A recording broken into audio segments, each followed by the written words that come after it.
बिस्मिल्लाहिर्रहमानिर्रहीम। अस्सलाम वालेकुम नाज़रीन, लाउंज में खुशामदीद। With a very heavy heart, बड़े भरे हुए दिल से और अफसुर्दा और तकलीफ़ दे एहसास के साथ आपको आज खुशामदीद कहते हैं।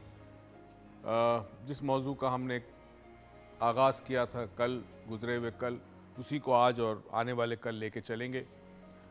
आज हम डेफिनेटली इस बात पे बात करेंगे कि हम इस मौजूदा हाल में एक दूसरे का सहारा कैसे बने। हेल्थ टीवी की ये पॉलिसी रही है, इसकी मैनेजमेंट की, इसकी मालिकान की, कि हम सॉल्यूशंस ऑफ़र किया करें, हम लोगों को उम्मीद की तरफ ले जाएं, अच्छे मुस्तकबिल की बात करें, हम कोशिश करें लोगों में वो सलाहियत पैदा कर सके कि लोग रोज़मर्रा के जो मसाइल हैं, मामलात हैं, मुश्किलात हैं, प्रॉब्लम्स हैं, उससे लड़ सके और उससे जीत सके। तो इसी हवाले से हम कभी किसी की तरफ उंगली नहीं उठाते, क्योंकि हम तो ये समझते हैं कि प्रॉब्लम्स की बात बहुत होती है, सॉल्यूशन की बात सिर्फ यहाँ होती है। कुछ आपको हकाइक बताऊं जो बड़े इंटरेस्टिंग है, अफसोसनाक भी है। पाकिस्तान में अब तक 15 एयर क्रैशेस हो चुके हैं। पहला, सबसे पहला 1965 में हुआ था और बहुत बड़ा सानिया था, कैरो में हुआ था। 15 हादसात में या 15 एयर क्रैश के अंदर या एयर एक्सीडेंट्स में 8 निजी एयरलाइंस इन्वॉल्व थी, यानी प्राइवेट एयरलाइंस थी। जिस दिन हादसे हुए हैं या जिस दिन प्लेन क्रैश हुए हैं, उसको हम न्यूमरोलॉजी के हवाले से अगर देखते हैं तो नंबर 7 जिस दिन आया था, उस दिन सबसे ज़्यादा हादसे हुए, यानी 15 में से 5 हादसे जो है वो उस दिन हुए जिस दिन नंबर 7 आता था न्यूमरोलॉजी के हवाले से। और नंबर 4 जिस दिन आया है, उन दिनों 3 हादसा हुए। बाकी सबसे कम 9 पे हुए हैं और नंबर 5 पे हुए। ये भी न्यूमरोलॉजी भी एक बड़ी इंटरेस्टिंग फील्ड है, फिर कभी भी इस पे भी प्रोग्राम करेंगे। आज हम चाहते हैं कि हम आपसे और आप हमसे ये बात करें, और आप में से अगर कुछ लोग चाहें तो एक कमिट करें कि हमारे अतराफ़ में अगर ऐसी फैमिलीज़ हैं जो मुख्तलिफ़ किस्म के हादसात से मुतासिर हुई हैं, बात सिर्फ भोजा एयरलाइन की नहीं है, बात सियाचिन की भी है, बात सैलाब की भी है, बात ज़लज़ले की भी है, और आज फिर एक तकलीफ़ दे ख़बर सुनने में आई, लाहौर के ट्रेन के स्टेशन पे धमाका। अल्लाह का करम और शुक्र कि बहुत ज़्यादा जानें ज़ाय ना हुई, मगर अब ये रोज़ के मामूल बन चुका है। ना जाने ऐसा लगता है जैसे ये फिर वो जंगल का दौर है जहाँ हर इंसान को अपनी हिफाजत खुद करनी होगी, अपनी खुराक खुद तलाश करनी होगी, अपने और अपने कुनबे को, अपने ख़ानदान को मौसम से भी बचाना होगा, दुश्मनों से भी बचाना होगा। मगर सवाल ये पैदा होता है कि असल दुश्मन कौन है? क्या कोई दुश्मन हमसे बाहर है जो ये हादसात भी हो रहे हैं, अमवात भी हो रही है, कत्लो गारत भी हो रही है, या कोई और चीज़ें जिस पे हमने अब तक गौर नहीं किया? नाज़रीन, अगर इंसानी नफ्सियात का जायज़ा लिया जाए तो एक चीज़ बड़ी हैरत अंगेज़ होती है कि ये इंसान के अंदर एक अजीब व गरीब सलाहियत है, या कमज़ोरी भी कह लें, कि अगर वो ऊपर की तरफ जाना चाहें, यानी तरक्की की तरफ जाना चाहें, तो वो उस मकाम पर पहुंचता है जिस मकाम पर फरिश्ते उसे सजदा करते हैं। और अगर इखलाक में, किरदार में गिरता जाए, वैल्यूज़ ख़त्म हो जाए, तो वो इतना नीचे गिर सकता है कि उसके नीचे कोई और मखलूक नहीं है, यानी जानवर, दरिंदों से भी वो नीचे गिर सकता है। ये इतना बड़ा स्केल जो है ये सिर्फ इंसान के पास अवेलेबल है, क्योंकि अल्लाह ताला ने इंसान को इरादा और अमल और इरादे का इख्तियार दिया है। जो चाहे अमल करे, कोई उसे नहीं रोकेगा, और जो सोचना चाहे उसे कोई नहीं रोक सकता। क्या हम उन तमाम लोगों से, उन फैमिली से, हमारे अतराफ़ में जो हैं, उनको हम क्या पेश कर सकते हैं? आज हम इस पे बात करेंगे।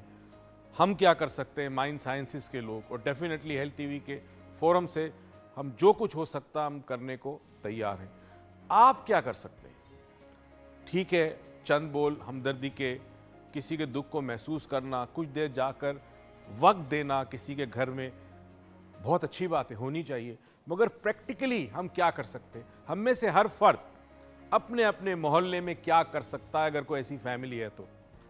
मुझे याद है जब मैं छोटा था तो अक्सर देखता था कि किसी के घर में कोई मौत हो जाए तो उसके अतराफ के जो लोग हैं, पड़ोसी है, वो कई दिन तक हर घर से, कभी इस घर से खाना जा रहा है नाश्ता, कभी उस घर से रात का खाना जा रहा है, दोपहर का किसी और ने कह दिया कि जी मैं आज दिन भेजूंगी, यानी कई दिन तक तीनों वक्त का खाना पड़ोस में से आता था उस घर के लिए जिस घर का कोई फर्द फौत हो चुका हो।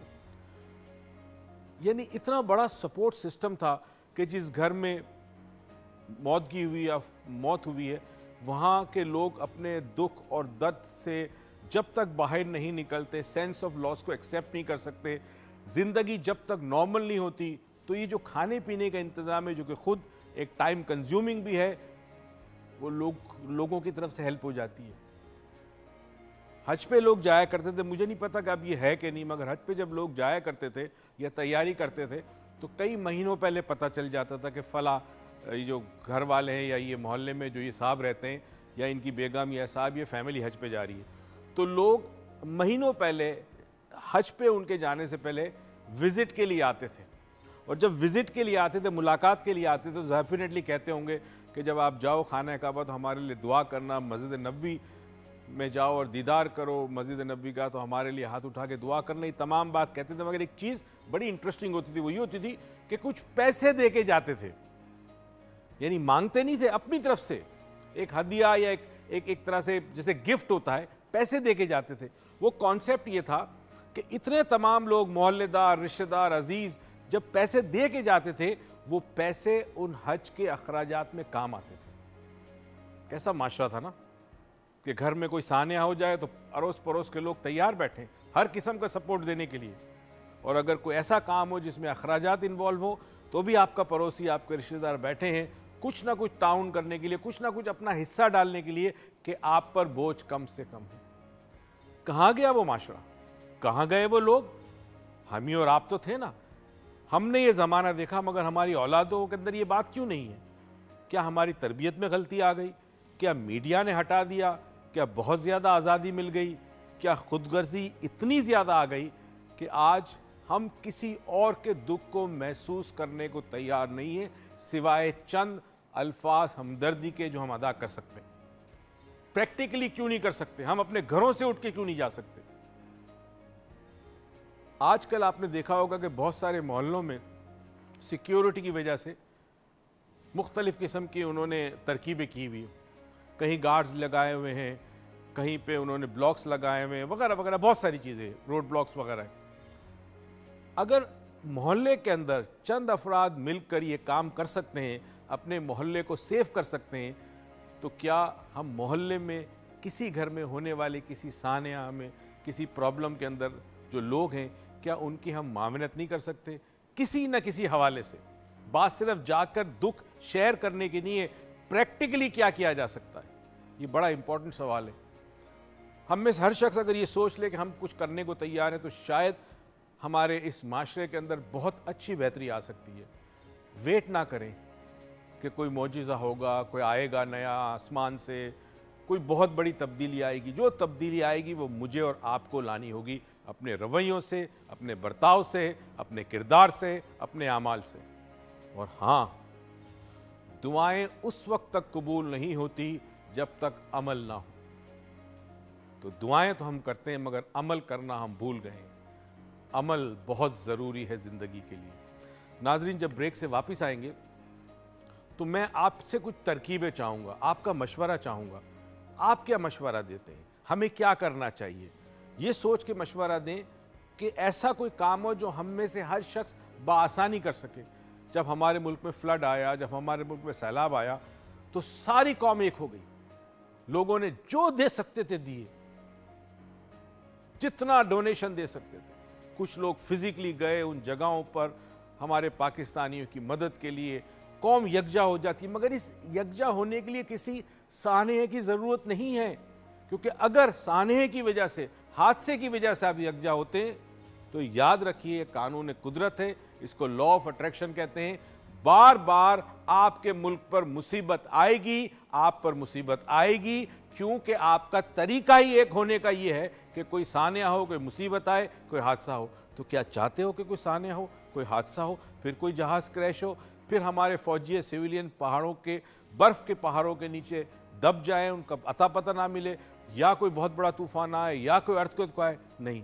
दुआ तो ये मांगनी चाहिए कि परवरदिगार तमाम के तमाम लोग इस पाकिस्तान में महफूज रहें, खुश रहें। ब्रेक पे जाते हैं, ब्रेक से वापस आएंगे। उरूज भी आ चुकी है और आपसे मशवरा मैं चाहता हूँ, और फिर मैं भी कुछ मशवरा आपको दूंगा। कहीं मत जाइएगा, यूं गए यूं आए हो।